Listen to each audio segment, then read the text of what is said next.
São um médico, dramaturgo, compositor, poeta e um dos intelectuais mais influentes do nosso país na atualidade. Nosso vizinho aqui, nascido no município de Entre Rios, José Carlos Capinã. Capinã, é uma satisfação muito grande te receber aqui. Semana passada não deu certo nossa live, mas hoje Alagoinhas e região está aqui te recebendo, para junto comigo, a gente bater um papo aqui e conhecer mais sobre esse Entre Riosense.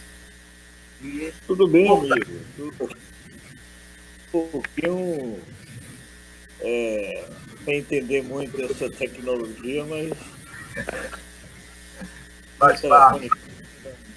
Foi um áudio muito complicado, baixo. Eu estou surdo. Você nasceu em Entre Rios, né? Eu nasci em Pé, que é um arraial, um distrito de Entre Rios, ali no limite com Esplanada. Sim. Um limite feito pelo Rio da Serra. E é muito interessante porque, embora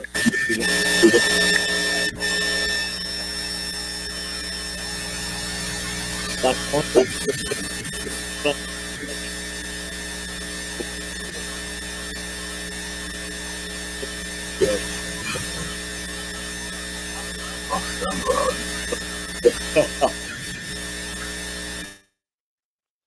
minha terra é muito modesta, mas me deu muita riqueza na infância, riqueza de vivências que no meu trabalho aparece, né? Essas pequenas experiências que eu vivi na infância aí no Rio da Serra, aí nas feiras de Esplanada e Entre Rios.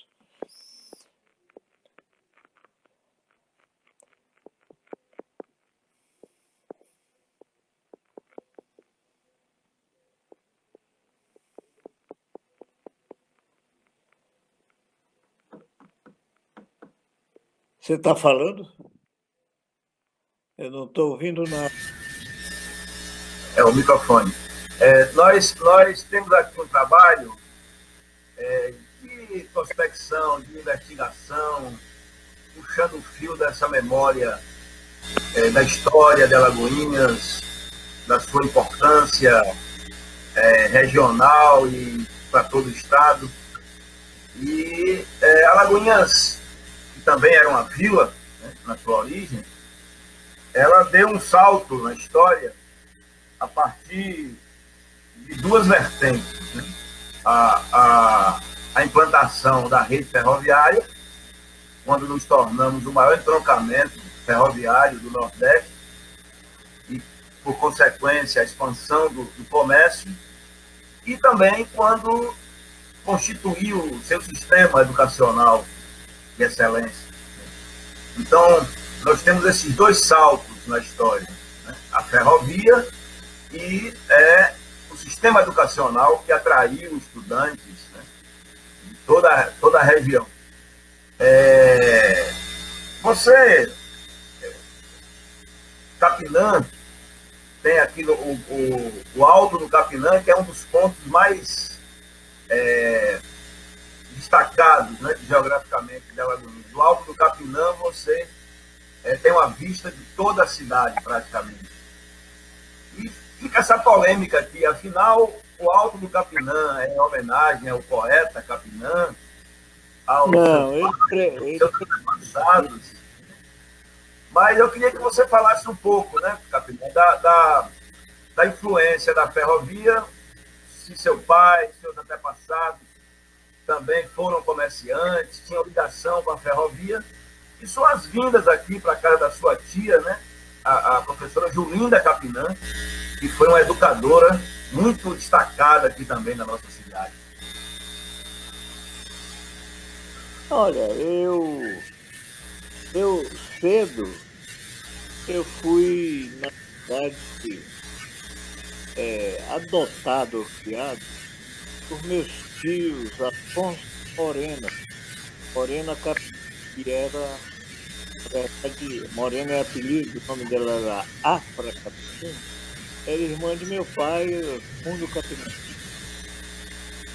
E eu, muito cedo, fui morar em Tapera, aí no Baixo do Sul, né? Sim. E com Alagoinhas eu tinha vontade, eu ia da casa do velho e ficar em Sergipe. Quando meu pai teve também casa da educação dos filhos, das meninas, e eu passei um tempo em Alagoinhas, mas muito pouco. O Alto do Capinã, ele preso, tinha a minha coisa, não é nenhuma obra. Talvez meu avô,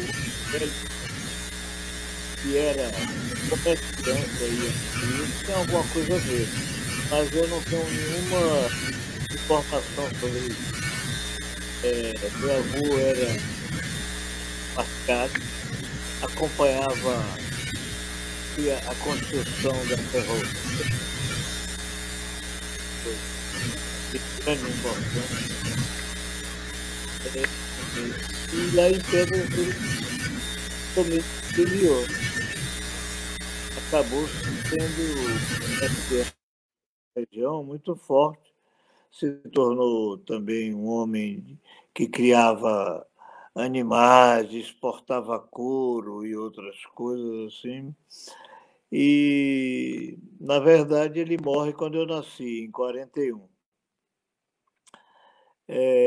Alagoinhas é uma cidade muito importante e você, eu não sei porquê, ou porque não tem a importância que eu acho que tem, não falou do petróleo, né? Da coisa da Petrobras. Parece que tem aí uma...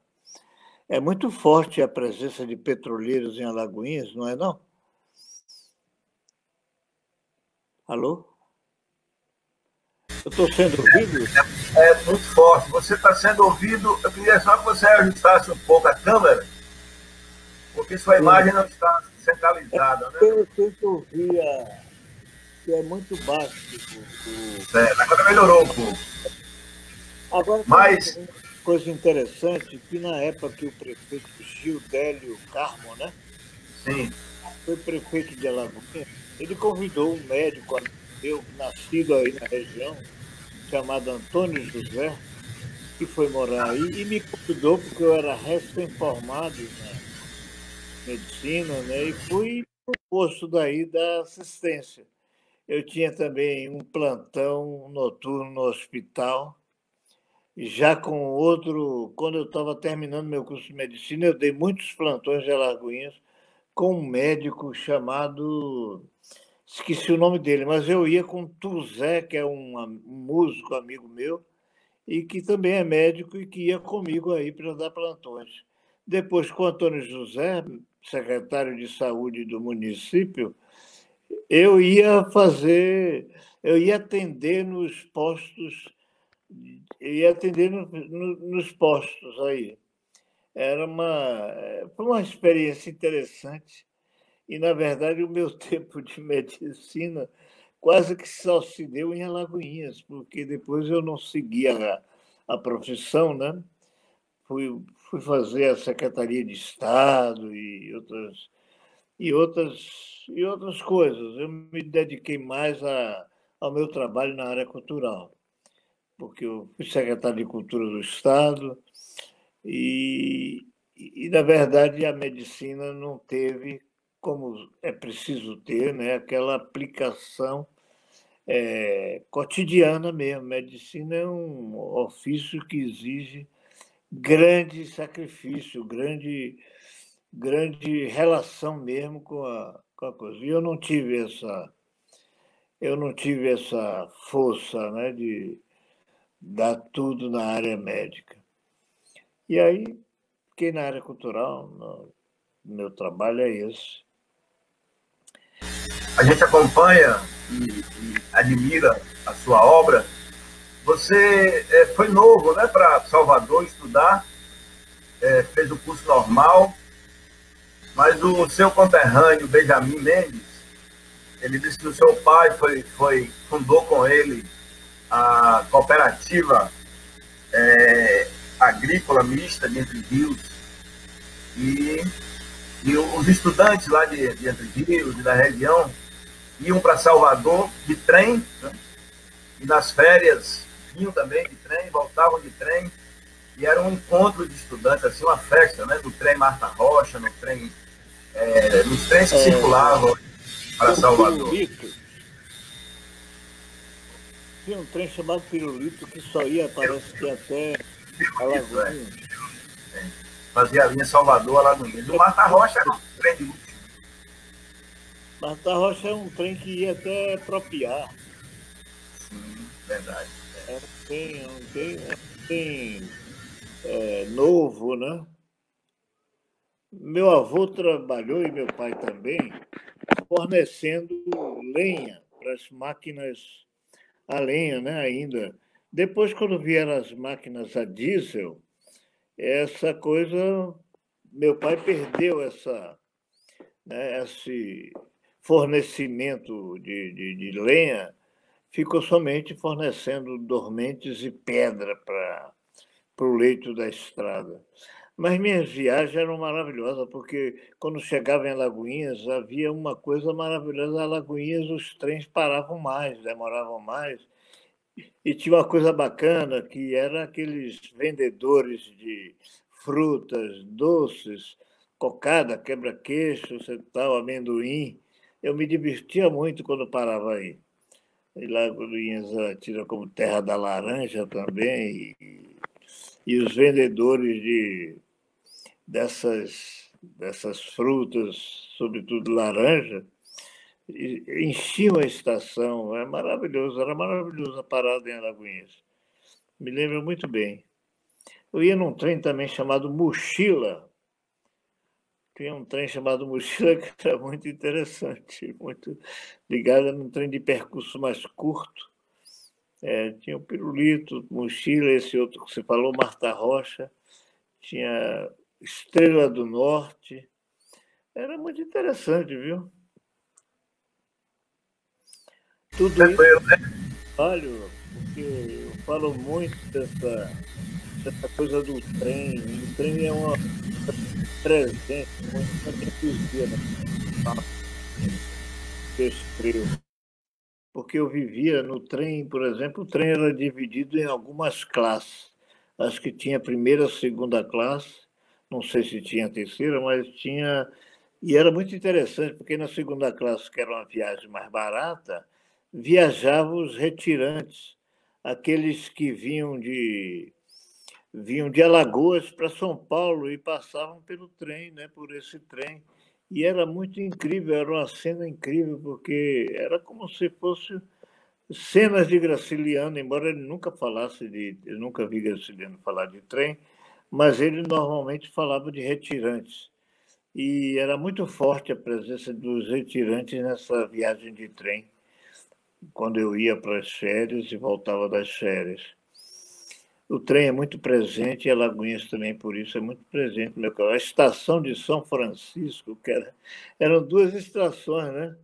Essa de... Eu parava nas duas.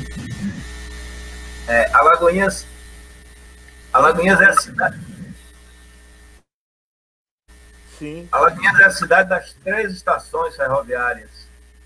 Nós temos três estações, aquelas 2 que você parava, mas tem uma outra estação e é uma tristeza, é com muita tristeza que a gente dá conta da total destruição, né, dessas estações, do desmonte que a ferrovia como um todo experimentou desde a concessão feita no governo Fernando Henrique. Então, aquela imponência da estação ferroviária de São Francisco, se você tiver a oportunidade de visitar, você vai ficar triste de ver a completa deterioração, e com ela vai a memória, né? Vai toda a importância histórica que a ferrovia representou em nossa economia, na nossa cultura. É impressionante isso.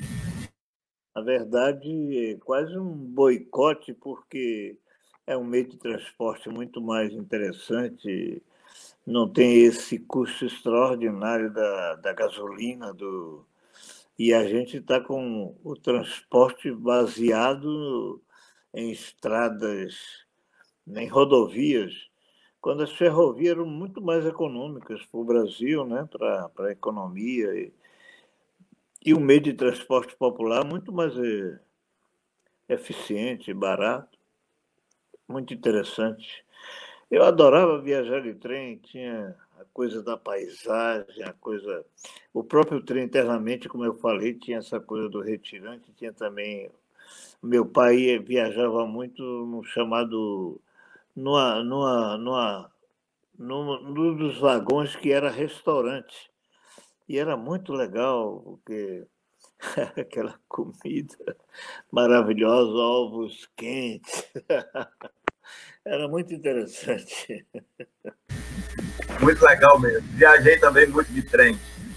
Mas nós temos aqui o Valmir Santos nos acompanhando, a Mariela Tosta, a Karina Quintão, o ambientalista professor Newton Rodrigues, o professor Newton Rodrigues, olá Pedro Marcelino, aproveitando a oportunidade para lhe parabenizar pelo relevante trabalho de cunho informacional que tem proporcionado à população de Alagoinhas e também a outras localidades. Você me representa muito bem, professor. O Luiz Eudes, Pedro sempre nos brindando com papos agradáveis. Vamos aqui, no decorrer da live, dando conta dos comentários e das pessoas que estão nos assistindo. Então, nós conversamos aí sobre essa origem também comum, ferroviária, né? A importância dela, de como era gostoso essa viagem de trem. O seu pai também tem ligação com a ferrovia, o comércio, mas nós não podemos deixar de aproveitar essa oportunidade para falar também, né, do poeta, do dramaturgo, do compositor, que encanta a todos nós há meio século de criação. E a Tropicália fez 5 décadas, né, de existência recentemente e continua com o mesmo vigor, né, de quando foi criada por você e todos os tropicalistas da sua geração. Eu vi uma entrevista sua que você dizia que a força do tropicalismo e essa resistência de 50 anos vem da sua força poética. Não é verdade, Capina? Eu falo isso. Eu acho que a poesia tropicalista ela dá um tom diferente à música popular brasileira, né? E que é uma música onde grandes poetas... Ainda hoje eu estava vendo um samba de como é que Ismael Silva, é um clássico dele que fala de um personagem chamado Antonico. E como eu estou com dificuldades para manter o nosso Museu da Cultura Afro-Brasileira, eu estou fazendo uma campanha de doação pelo museu para ver se ele permanece aberto. E aí me lembrei dessa música, porque ela é um pedido de ajuda para um cara chamado Antonico, e tem uma letra muito legal, muito interessante, uma poesia legal. A poesia brasileira na música popular é muito criativa, muito divertida, muito forte. Nós temos poetas como Vinícius de Moraes, né? Noel Rosa, muitos outros, né? Então, os tropicalistas entraram nessa onda de uma boa poesia, de uma renovação da poesia brasileira. Eu acho que a força do tropicalismo está na sua linguagem, uma linguagem que é atual, sabe, está na hora. Na hora. Tanto que a juventude gosta, né? A juventude gosta muito das músicas do tropicalismo. Os jovens acompanham e gostam. Sim. porque eu tenho parceiros que não eram tropicalistas, mas que têm uma linguagem também nova, que é, por exemplo, Macalé. Macalé, hoje os jovens adoram a música de Macalé, embora, como eu disse, não é tropicalista, mas tem uma linguagem diferenciada, é um músico interessante, um músico de violão diferente, de violão criativo. E eles, os tropicalistas, assim como Macalé, eram grandes admiradores da bossa nova, sobretudo de João Gilberto, que é um baiano que, né, na verdade, trouxe uma revolução para a música popular com a bossa nova, com a maneira como ele cantava, a maneira como ele tocava, etc. Tal. E, como eu disse, Macalé é um discípulo de João, e da poesia também, é um carioca, não é baiano, embora algumas pessoas pensem, a maioria pensa que Macalé é baiano, mas não é. Macalé é um parceiro com quem eu fiz uma música que se tornou muito conhecida porque foi uma das mais vaiadas num festival internacional, que era Gotham City. Gotham City era uma metáfora sobre a situação naquela época no Brasil, fechado, né, ditadura militar, e o Macalé, e nós fizemos essa canção que era uma metáfora da coisa, que dizia, usava a figura do Batman e gritava que cuidado, há um morcego na porta principal, cuidado, a saída é a porta principal, e ficou, né, uma coisa forte. E Macalé está aí fazendo coisas novas. Bom, eu tenho, assim, muitos parceiros. E os mais importantes foram Edu Lobo, com quem vencemos um festival da canção com uma música chamada Ponteio. Depois eu fiz outras coisas com Gil e Paulinho da Viola. Esses são os meus 3 parceiros principais do início da minha vida na área musical. Eu fiz com Gil uma canção que é muito conhecida e que é Soy Louco por Ti, América, uma canção escrita chamado portunhol, né? Que é uma mistura de português com espanhol. Eu gosto muito dessa música, ela foi escrita quando morreu Che Guevara, assassinado na Bolívia, e eu escrevi essa canção, vamos dizer assim, porque o Che era um mito para a nossa geração, né? Era um homem que fez a revolução em Cuba, derrubando a ditadura de Batista, e quando foi ministro da Economia, ele deixa a condição de ministro e volta à guerrilha em outros lugares da América e na África. Ele vai lutar também na independência africana em muitos países. E aí eu escrevi essa canção porque, apesar de não ser a favor da luta armada, na época não era, eu achava que a ditadura seria derrubada através das instituições e das instituições democráticas. Então, não acreditava na luta armada como realmente ela foi derrotada, né? Nós temos aí alguns nomes importantes na história do Brasil, mas não saíram vitoriosos. Pois é, tem muita coisa para contar,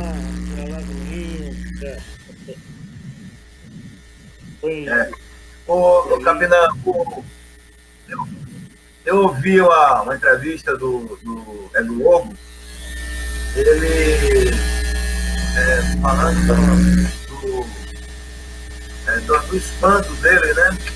Quando a música Ponteio ganhou o festival, da repercussão, né, que foi, e ele não conseguia mais cantar pela rua, era apaixonado,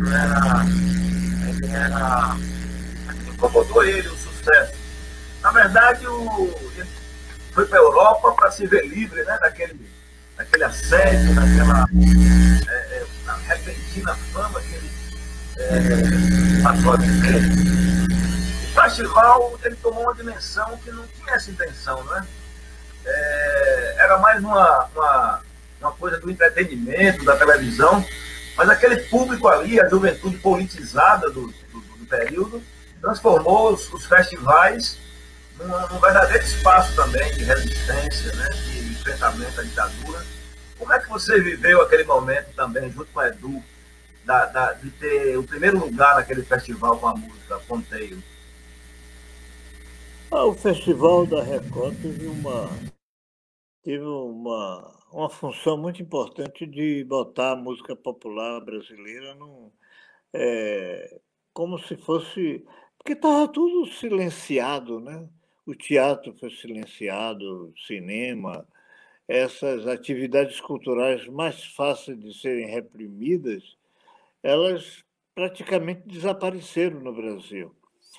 E a música resistia, porque com o violão você conseguia fazer um auditório vibrar, gritar, se emocionar, vaiar, aplaudir. Nós perdemos recentemente, aí nesse fim de semana, nós perdemos um grande compositor que ficou famoso por causa da jogada do violão no auditório, o Sérgio Ricardo, né?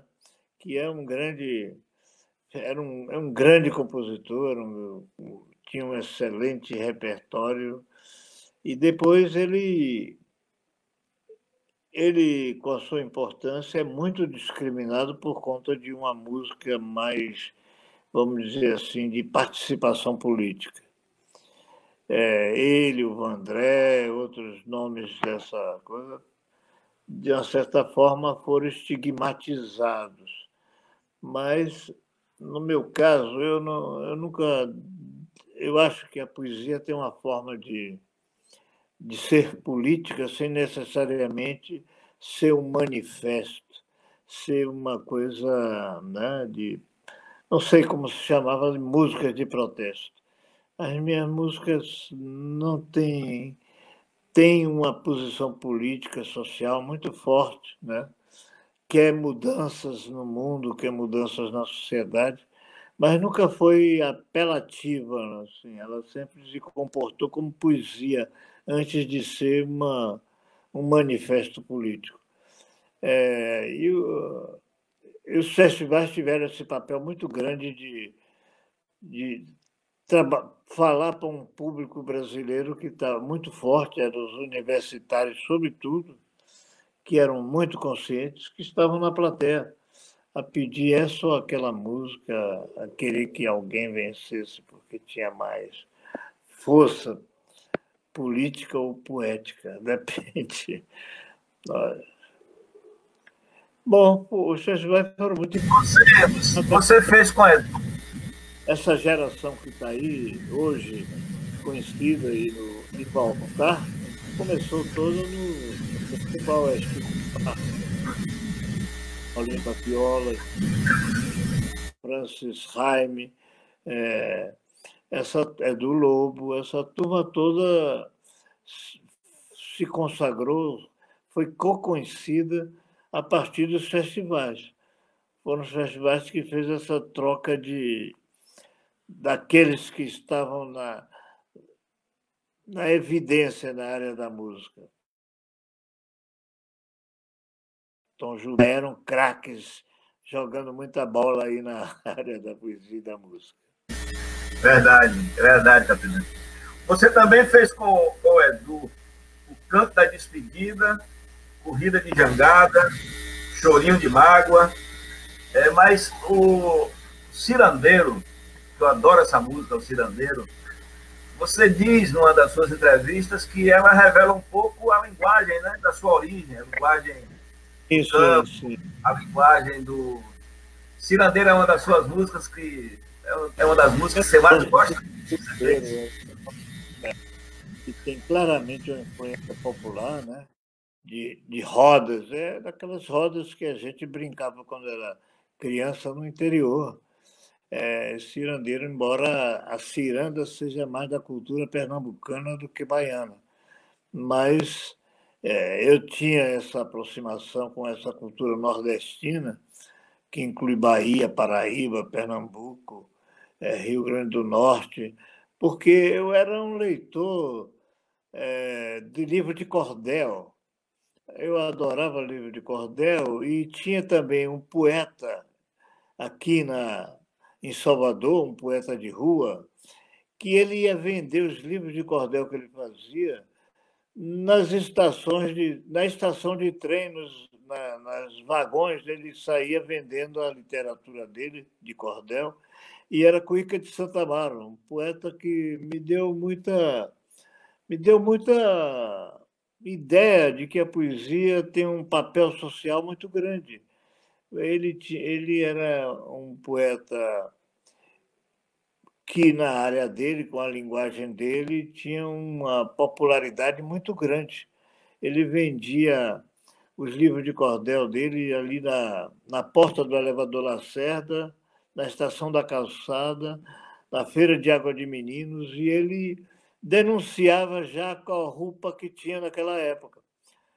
Já ia denunciando a corrupa e algumas coisas morais que essa sociedade meio fechada tem com relação à virgindade, não sei o que lá. Ele contava casos dessas histórias, e que fazia muito sucesso para o povo, né? Ele lia aquele pedaço do cordel e, se você quisesse saber o cordel todo, tinha que comprar.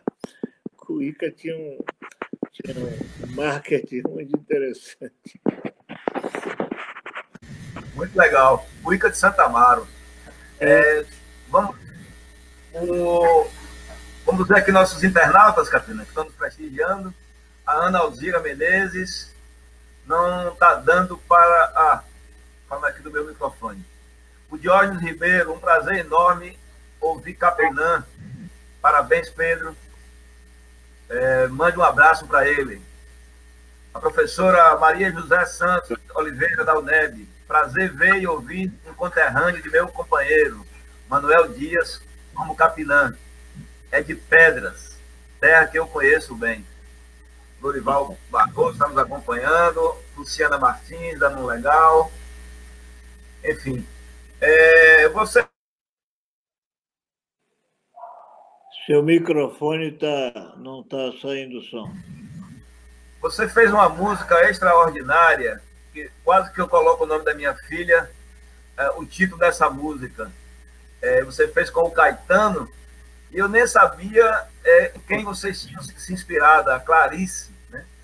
Foi uma música que vocês se inspiraram na Clarice Lispector, né? Que é uma composição espetacular. Você e o Caetano aí, em 1968. Clarice era uma menina do interior, daí de Pedras, que era bonitinha, era filha de um fazendeiro que era compadre de meu pai. E ele era Cícero, era filha de seu Cícero. E a gente ia muito na casa de seu Cícero, aquela coisa de menino sair pelas trilhas, né, andando para ir para as fazendas. E Clarice é essa figura que na infância foi namorada platônica de todos os meninozinhos que começaram a ter ideias românticas de namorar as garotas de sua coisa. Clarice foi feita na casa de Macalé. Eu escrevi essa poesia lá e entreguei a Suzana de Moraes, filha de Vinícius de Moraes, que entregou a Caetano, e Caetano musicou. É uma letra longa, né? Como várias letras naquele tempo. Ainda a gente não tinha essa limitação de fazer a letra que dá o tempo de que seja tocada no rádio. Então a gente fazia histórias bíblicas, Água de Meninos, Louco por Ti América, Clarice, são letras muito longas.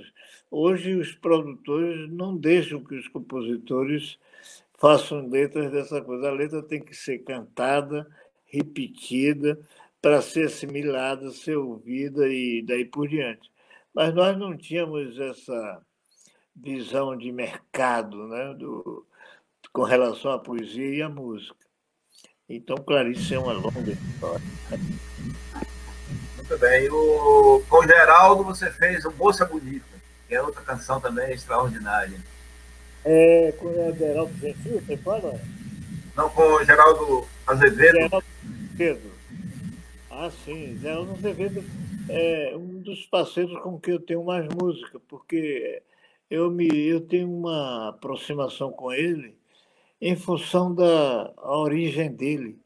Ele é pernambucano, ali de Petrolina, né? Aquela cidade ao lado de Juazeiro, e da margem de São Francisco. E ele era da roça mesmo, então ele tem uma espécie de sensibilidade muito parecida com a minha. E eu me dou muito bem com ele, a gente tem muitas canções, e uma delas é quase um clássico, é Moça Bonita. É uma música muito cantada, muito querida, mas eu tenho com ele assim, mais de 10 ou 15 músicas. A gente compõe com muita facilidade.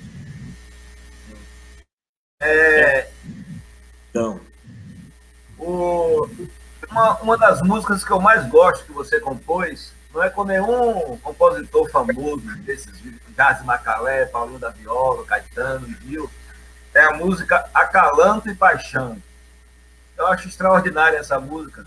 Você fez com Nonato Luiz, que não é um compositor conhecido, né? Nonato é um parceiro, como se chama assim, chuva de verão, né? Porque a gente se conhece. Nonato é uma figura maravilhosa.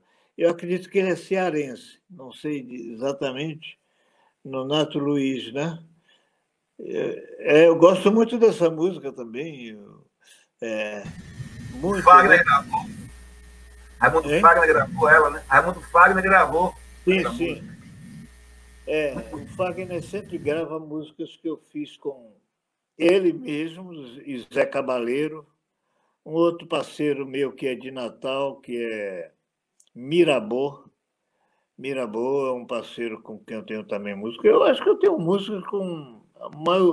Eu talvez seja a pessoa que tenha mais parcerias musicais, né? Porque eu fico o dia todo escrevendo e querendo que alguém musique, faça alguma coisa, faça música. Roberto Mendes também é um parceiro muito importante, aqui pertinho de Santa Mara, de uma riqueza incrível. Com ele eu tenho uma música que eu gosto muito, que é Macemba, além de outras, né? A gente vai fazer agora um show que lá no museu a gente parou por conta dessa doença que está aí, né? Essa epidemia, mas nós estávamos programando para agora, para julho, um show chamado Capinã Convida, que é trazendo convidados, parceiros, para se apresentar lá no museu. E Roberto Mendes seria o primeiro a ser convidado. Nós chegamos a ensaiar e depois tivemos que fechar o museu. Mas a gente vai retornar porque é fundamental para a gente ter aquele museu aberto, o Museu Nacional da Cultura Afro-Brasileira, que está vivendo algumas dificuldades agora, né, de manutenção. E nós temos um acervo importante, e o nosso papel é educativo, o nosso papel também é de ter no centro da cidade alguma coisa que fale da importância do negro na cultura brasileira, né, que é uma contribuição assim que se escondeu, não se mostrou, mas é imensa, é uma contribuição que vai da culinária, basta a coisa do samba, né?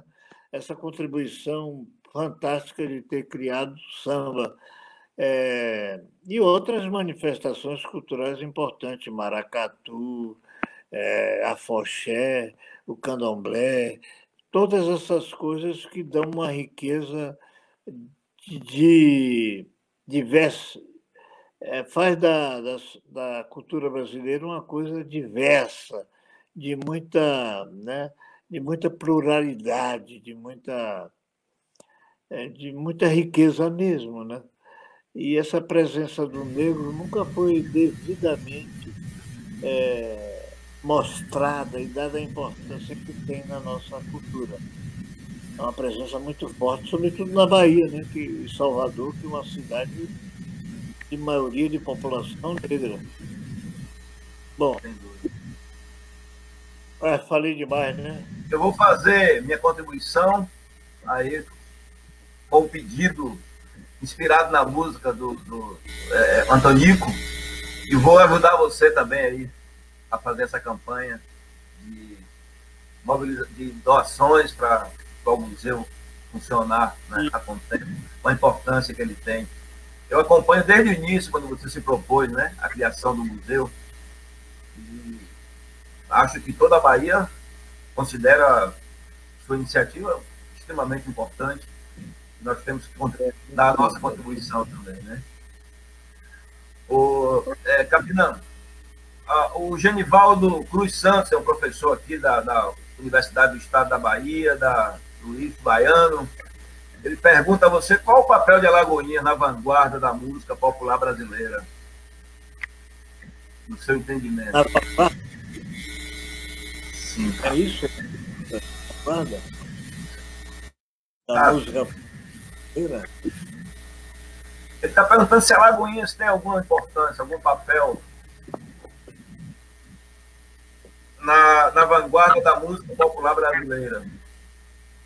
Olha, se a gente considerar que a maioria vamos dizer, dos componentes da Tropicália são do interior, considerando o interior brasileiro, o interior baiano, de grande influência na nossa cultura popular, na nossa força de expressão, a Alagoinhas também contribui com a sua vida, né, rica de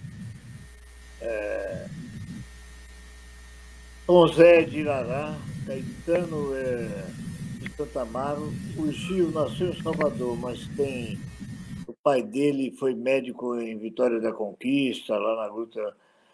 E além dos tropicalistas, outros compositores, a maioria do interior. Moraes Moreira era do interior, era lá da Gruta da Mangabeira. E assim né? Tem muita gente que não nasce em Salvador, acaba se projetando em Salvador, mas, na verdade, traz a mala dele já cheia do lugar onde ele veio, com as influências da cultura popular da sua região.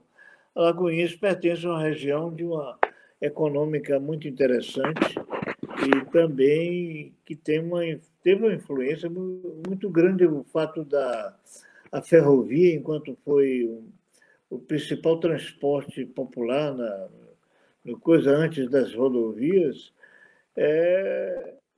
tem um papel muito grande na linguagem, que eu falo muito, e eu tenho muita vivência dessa coisa, né, das viagens, das passagens. Não seria somente Alagoinhas, mas tudo isso é um universo muito rico em linguagem, muito rico em experiências, né? As experiências culinárias, as experiências das nossas, sei lá, iniciações, várias iniciações. Lá em Pedras, que era um lugar pequeno, logo que seja, tinha pessoas ligadas à religião afro-brasileira, ao candomblé. É muito engraçado. Eu acho que talvez Alagoinhas, eu não sei dizer, mas aí eu acho que tem também, né? São muitos terreiros em Alagoinhas. Muitos. Tem terreiro, não tem? A influência aqui do candomblé é muito forte, muito forte. Então. Isso já foi mapeado aí pela Secretaria de Cultura do Estado da Bahia e a influência aqui é muito forte. Ah, interessante, né? Eu não sabia. Pois é. Você, uma das músicas também que acho que é um marco aí na sua trajetória, é a música Papel Machê. Você fez com o João Bosco, né? É muito interessante também o Papel Machê, porque tem uma coisa que é rara. E no meu trabalho, normalmente essa coisa da parceria, sobretudo o Vinícius, que era um craque nessa coisa, ele recebia uma melodia já pronta, a música já pronta, e colocava letra. Eu tenho dificuldade de fazer isso, então eu escrevo antes e dou para alguém musicar. Mas Papel Machê já tinha a música pronta quando eu fiz a letra. Assim como o Ponteio também, eu tinha a música pronta quando eu fiz a letra. Isso é raro na minha, na minha obra, né? No meu trabalho. Então, por exemplo, Louco por Tia América, Clarice, Menino, são letras que eu escrevi antes e depois foram postas, se pôs a música. O Tempo e o Rio é uma música que está num disco que você fala que tem cirandeiro, é um disco de Bethânia e Edu, que tem o Tempo e o Rio, tem cirandeiro e as letras foram feitas antes. Essa característica é muito forte no meu trabalho. Eu tenho muito mais letras escritas antes das músicas do que escritas posteriormente. Mas Papel Machê é um caso em que eu escrevi depois.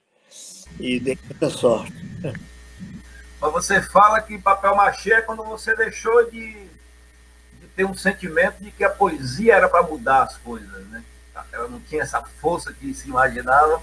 E você passou também a estar mais ligado no cotidiano, nas coisas mais da simples da vida, na beleza, no aqui e agora.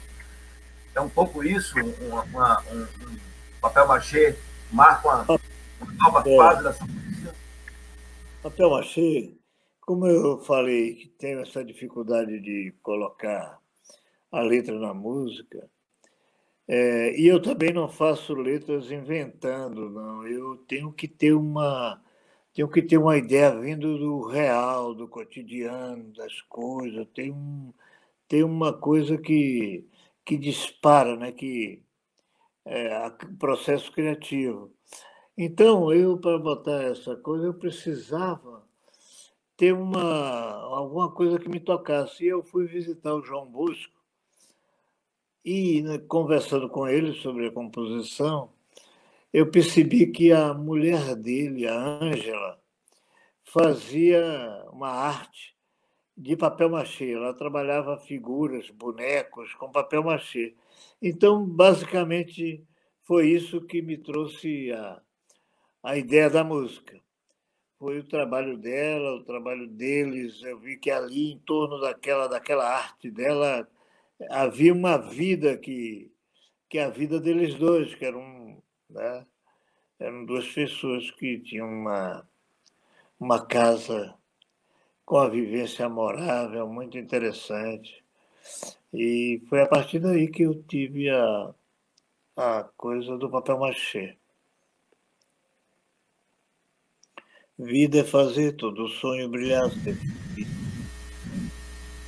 Nessa época eu também. Nordeste é bonita, é linda demais. Ô, Capinã, como é que você está vendo o momento atual do Brasil, esse desmonte, né, do Estado Nacional, e como é que você está vendo esse desmonte da cultura, do sistema de cultura nacional, né, a cultura sem nenhuma importância, né, sem nenhum projeto para esse segmento que é de uma importância vital para o nosso país, para o nosso desenvolvimento. Como é que você enxerga esse momento atual e como é que nós vamos reagir a esse desmonte estabelecido? Nós estamos atravessando um momento muito difícil de projeto político, né, de democracia, de coisas dessa natureza. E eu nunca pensei que a gente pudesse retroagir tanto. Nós já tínhamos ultrapassado aquela ideologia dos anos 60 do século passado, né, quando vivemos aquela ditadura. Né? Nós ultrapassamos isso com uma experiência de governos que tiveram alguma coisa para frente, né? Mesmo você não gostando dos governos como de de Fernando Henrique, ou lá o que seja, na verdade eram governos que ajudaram a estabilizar as instituições democráticas e também a valorizar o país como um país novo, mas que tinha grande esperança no futuro, né? Então nós criamos universidades, nós criamos uma outra coisa, né? O Brasil estava vivendo, eu acho que ele nunca pensei que pudéssemos voltar para coisas complicadas como estamos vivendo agora, né? Com essa coisa de contra a ciência, contra, sei lá, contra minorias como os homossexuais, contra os negros, contra o racismo de uma forma muito. E a violência, né? Quer dizer, acho muito difícil o momento, mas acho que a gente pode sair dele porque não agrada a ninguém. Eu acho que nem a direita conservadora pensa mais em coisas absurdas como a Terra é plana. E é uma complicação difícil de enfrentar, mas eu acho que a gente sai dessa. A gente sai dessa porque a gente já acumulou muito conhecimento, muita experiência, e a saída é a união de nossas potencialidades, né, das forças políticas, das forças populares, das instituições que levam a sério, né, a vida do Brasil, que conhece o Brasil profundo, conhece o Brasil como ele, na verdade, existe, como existe aí entre rios, em Alagoinhas, na Bahia. É um país que tem uma vocação de liberdade e de conhecimento. Os jovens querem ir para a universidade, não querem ficar contra a educação nem a saúde. Ao contrário, nós somos um país com vocação criativa, de futuro. E Deus é brasileiro. Sem nenhuma dúvida. Você, numa das entrevistas que eu assisti sua, você fala que recebe que o seu processo criativo é como se você criasse ali um transe, né, para receber a palavra, fosse uma orixá, a entidade. Eu fiquei comparando essa sua fala, essa sua reflexão com o que Drummond fala: penetra surdamente no reino das palavras. Lá estão os poetas que esperam serem escritos. O poema já está lá pronto e o poeta só vai na sua relação com as coisas, com a própria poesia, fazer esse resgate, Capim? Rapaz, o processo criativo é uma coisa que nem sempre os criadores... Drummond fala muito bem disso, Cabral também fala. Eu percebi que quando eu fazia teatro, na escola de teatro aqui na Bahia, havíamos exercícios de criação, de improviso, de coisa assim, e que, na verdade, também existem métodos para você encarar um personagem, para você viver um personagem, e são métodos de memória afetiva, uma série de coisas assim que são recursos que você usa. E esses recursos, quando um ator está tomado pelo personagem, vivendo o personagem, ele parece muito com as pessoas que no candomblé recebem os orixás. Então, essa coisa de receber, o meu orixá é a palavra. Então, quando a gente recebe essa coisa, né, quando a gente entra nesse canal que fica possuído pela palavra, a gente consegue vibrar, voar, se diferenciar daquela pessoa como é que chama, do cotidiano, né, da burocracia, da coisa assim, e se tornar um ser vibratório. É assim que eu entendo, pelo menos quando eu consigo chegar na alma da poesia, né? Na alma do poema. Eu vejo assim, mestre. Muito bem.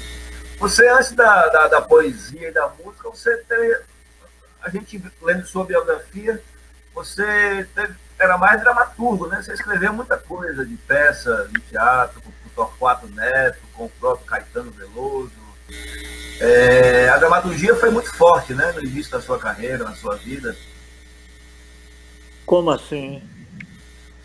Em termos de criação, você fez peças com o Bumba Meu Boi, por exemplo, né? Com o Tom Ah, Zé. sim. Foi na Você fez época que. peças com o Torquato Neto, com o Caetano Veloso.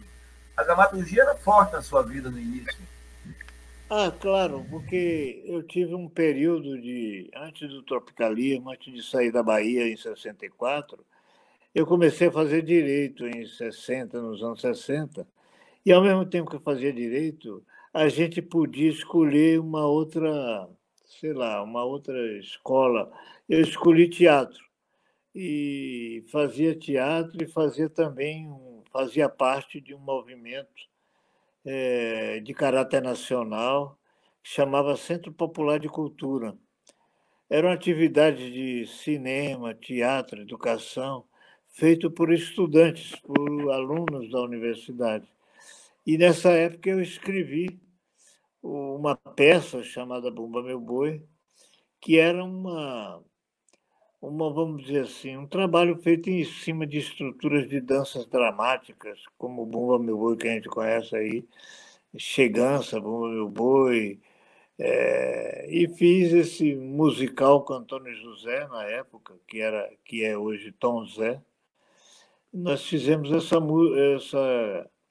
essa, essa coisa. Na época eu não conhecia ainda o Torquato. Eu vim conhecer Torquato quando, em 64, eu tive que sair da Bahia para ir para o Rio de Janeiro, São Paulo, e foi lá que eu conheci Torquato. Caetano e Gil, quando foram para lá, eu já conhecia, porque tinha uma relação com eles, porque eram também, como eu, recém-chegados à universidade, na UFBA.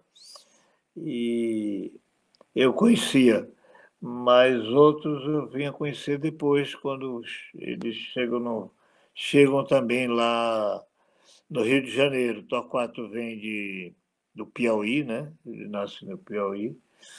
E a gente se conhece lá no Rio, assim como Macalé, que é carioca, eu conheci também lá.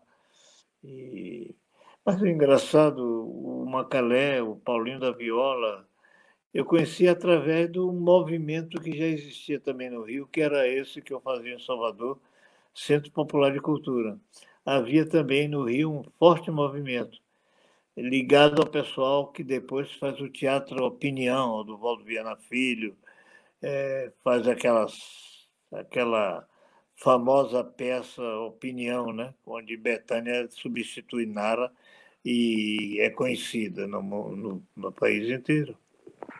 Foi assim, na verdade, eu tinha uma experiência de escrever e fazer teatro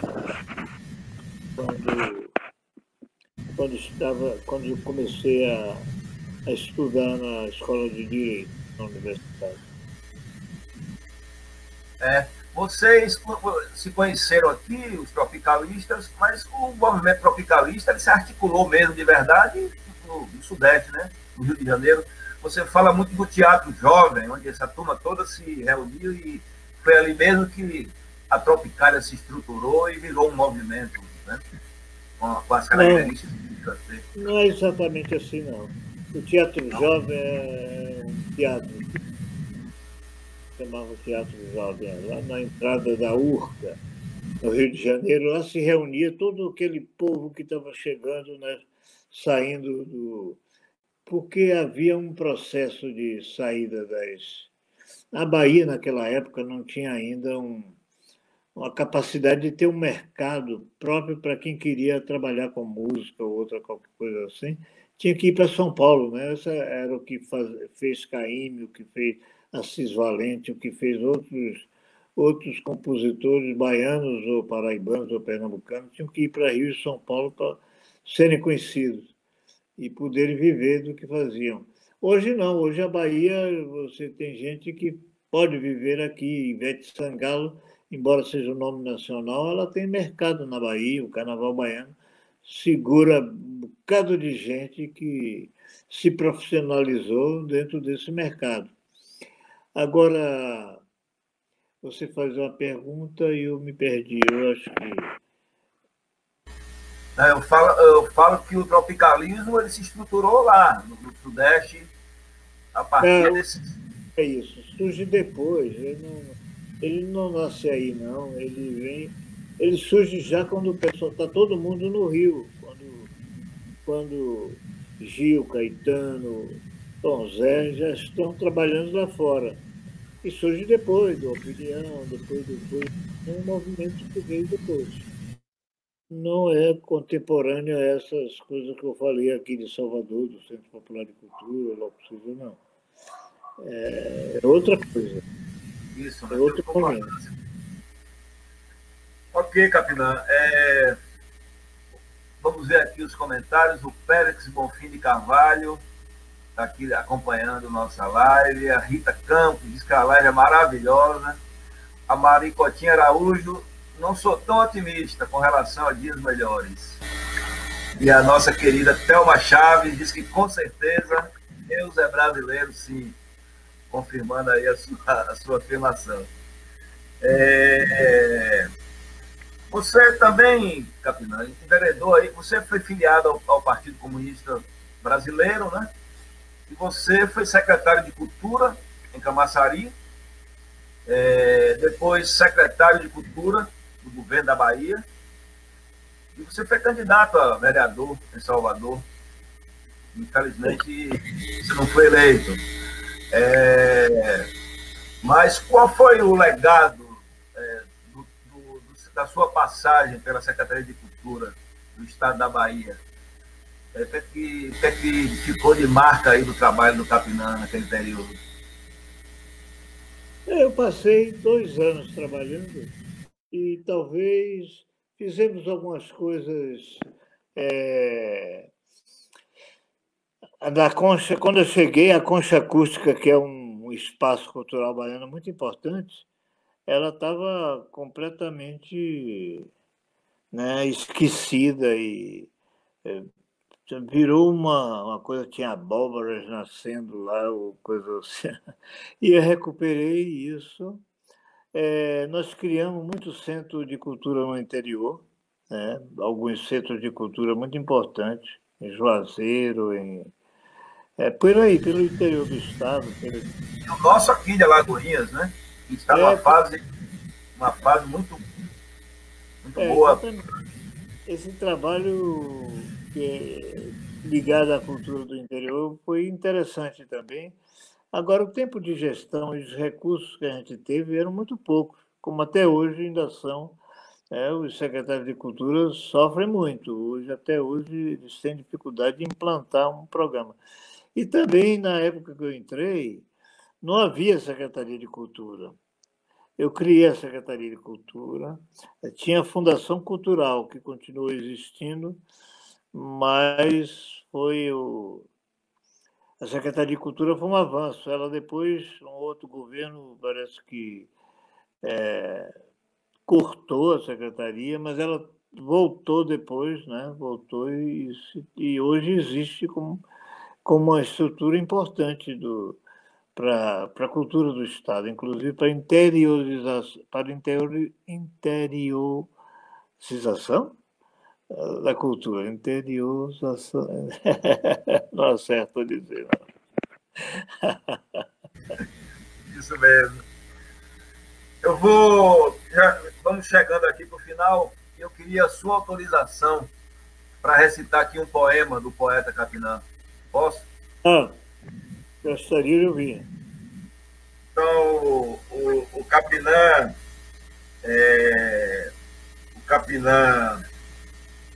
poeta, ele lançou o seu primeiro livro em 1977, né? O Ciclo de Navegação, Bahia e Gente. E em 89 se lançou 2 livros, né? o Confissão de Narciso e o Balança mais Haikai. Você faz o Haikai também. Mas eu vou ler aqui, vou recitar aqui o poema Narciso. Sim.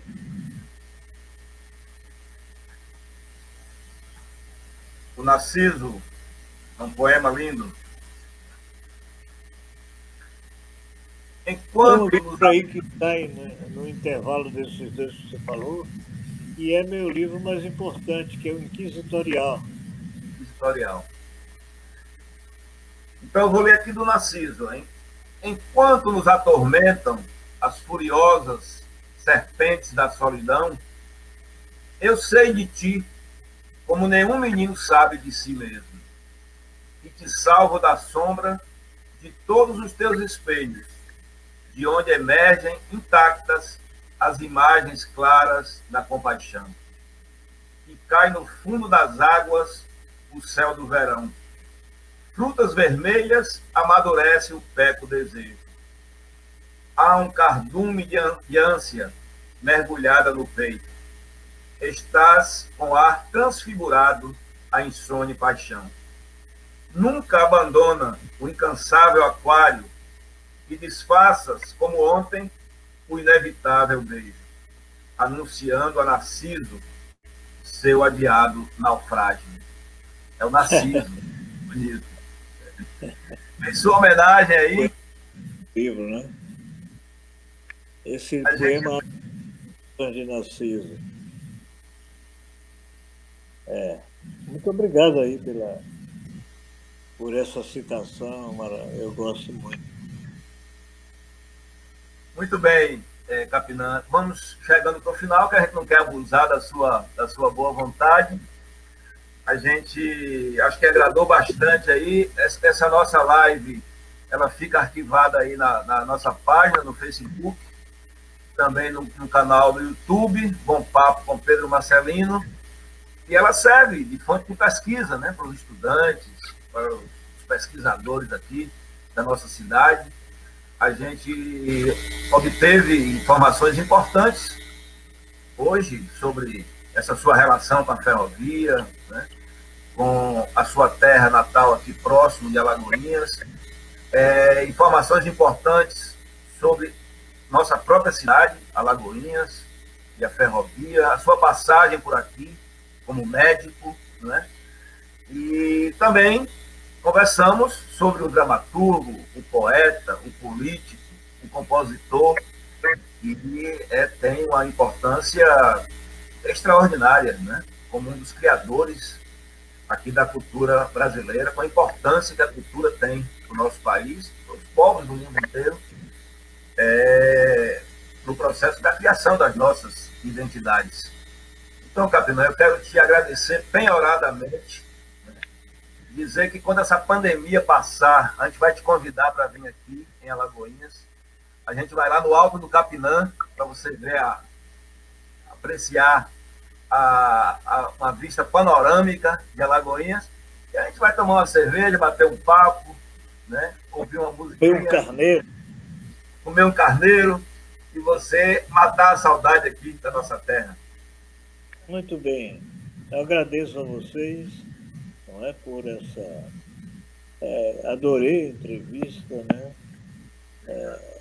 E um abraço para Alagoinhas.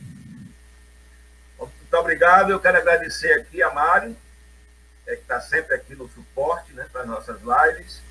Agradecer a todos e todas que compartilharam, né, para que as pessoas tomassem conhecimento dessa live agora à noite. Agradecer a todos que fizeram comentários, que assistiram. E quero também agradecer a Ladilce Souza, que facilitou aí, foi a facilitadora desse nosso encontro, sua amiga, vereadora de Salvador, e que fez a ponte aí entre nós. Muito obrigado, meu amigo. Um abraço e parabéns, viu, pelo seu trabalho, por sua trajetória de vida. Um abraço. Até a próxima. Até. Boa noite, pessoal. Até a próxima.